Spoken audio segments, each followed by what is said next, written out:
I'm Noreen and welcome to my kitchen. And today is just something a little bit different. Some of you may know that recently we had some problems with our refrigerator freezer, and Rick has uploaded a video over on his channel sharing the experience.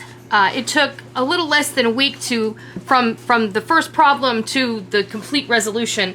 But in any case, you know, when something like this happens, you can look at it one of two ways. You can cry about it, and you can gnash your teeth, and you can do a lot of wailing and complaining, which I probably did my fair share. But we're lucky enough to have an extra refrigerator out in the shed, and it wasn't that big of an inconvenience. It was just something we had to deal with.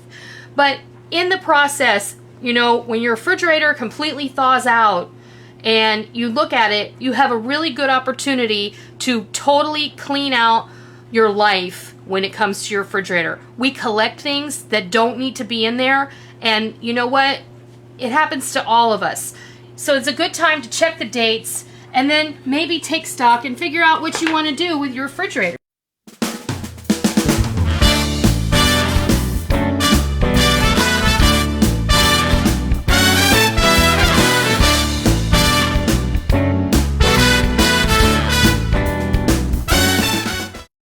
Rick is giving you a shot of the doors. This is a good time if your refrigerator freezer is down. It's obviously going to thaw out.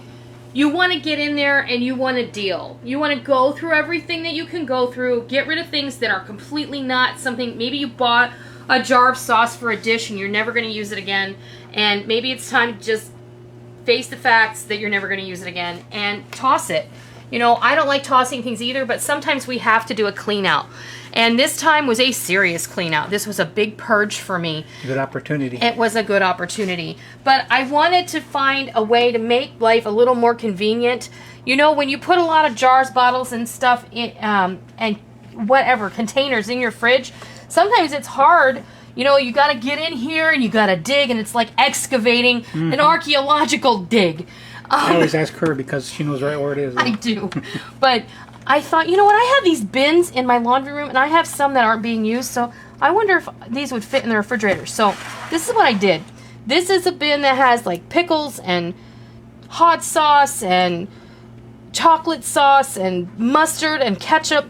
And if I'm looking for something, I have to just pull this bin out and grab what I'm looking for. I may not use the sesame oil or the sriracha or the Tabasco or the soy sauce all the time, but when it's there, I know it's going to be in this basket, and I can just slide it out. See, that shelf doesn't slide out. This one up here does, but not that one down there. This does slide out. My refrigerator shelves slide out this far. Yeah, but we never use that. Right. Anyway, so. The other problem I've always had is I have a tremendous amount of produce.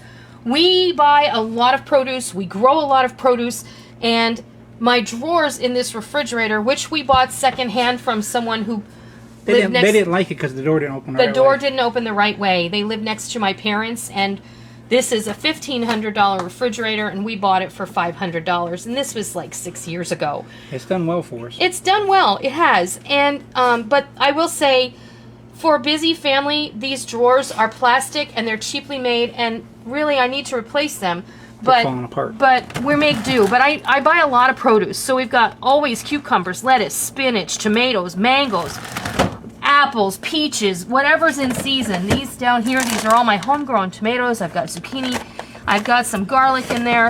And then this drawer, I always keep my tortillas and some odd things. You know what? If I cut up an onion, for some reason, this is the drawer I always put the chopped onion in.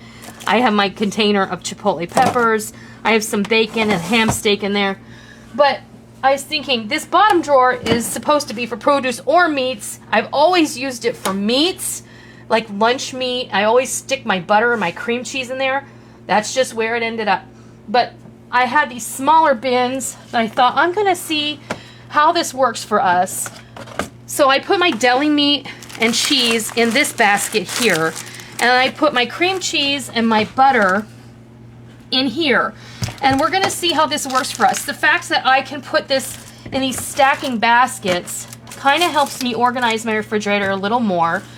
And not only that, putting all these bottles and jars down here where they used to be up here frees up so much room for when I have to put leftovers in here. This is some chicken I'm thawing for dinner.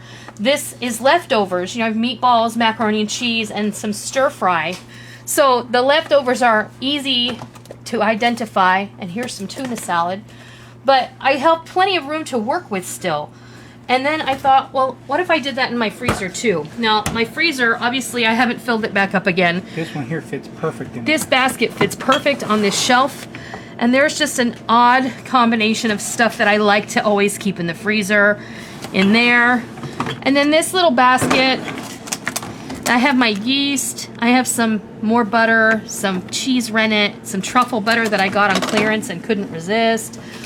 But this also is going to help, especially with the bottles and jars in the refrigerator in that basket, it's going to alleviate spillage.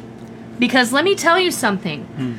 When I took everything out of this refrigerator, I realized that a bottle of fish sauce had fallen down and spilled down the back wall of the refrigerator.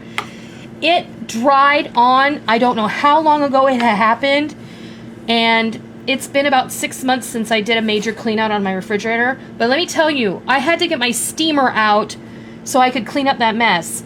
And I promise you, you do not want to smell baked on fish sauce after you have to put a steamer to it. It is revolting. And I can't say what it smelled like, but you can imagine. Because I can't say it on the video. But I did say it in real life. It smelled like very unpleasant something.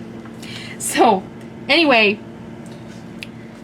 I'm so grateful that Rick was able to fix the freezer. Now we're going to make better use of our freezer. We're going to make smarter use of our refrigerator. I hope this helps you think about how you might be able to apply this in your own unit. Everybody has a different model. I know this isn't going to work for everybody, but something to give you an idea that you can adapt it for use in your own home. So I hope that helps. I hope you learned something. I hope you try it. I hope you love it. Until next time, I'll see ya.